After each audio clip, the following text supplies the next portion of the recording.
Previews is one of my favorites as well, because it really is kind of like the first stage of getting the story into the 3D space. And for those of you who don't know, when Mareena says not on pipe, what that means is once you get into kind of after previews, everything has to be official, right? So an asset, a prop, a character, you know, a background image has to be checked published. And so it has to be on the pipeline and has to be published by a department and given to another department. Whereas in previews, it's pretty much a free-for-all. So, you know, you can do and use anything you can just to make it look better, to sell the story.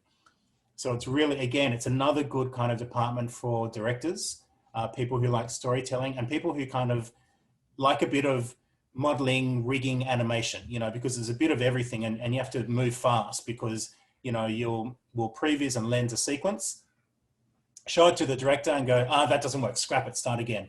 And so we'll end up doing this again and again and again until it's right. And it's a really kind of fun way to start to get used to kind of working quickly and loosely, storytelling in 3D. I just love it.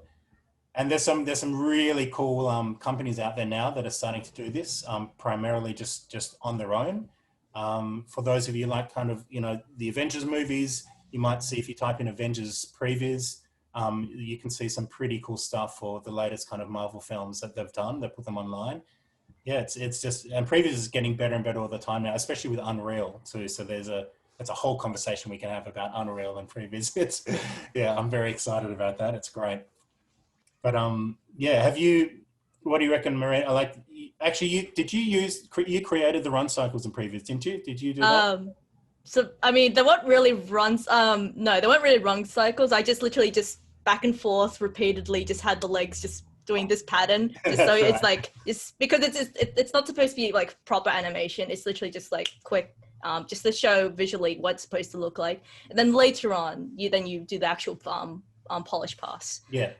It's a really good point, actually, because the previews is really about communication.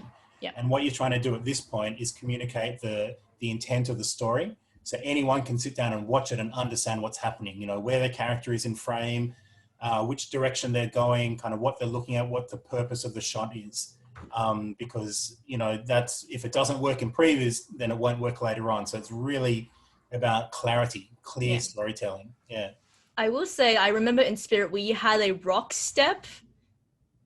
But we ended up having to scrap that because it just did not flow properly with the whole chase sequence. Yeah, I didn't know what you're talking about. Yeah. There was like a bunch of boulders that there was a sequence in the short where this wombat was trying to run away from this monster, and it scrabbles up these kind of boulders that are like steps to get away.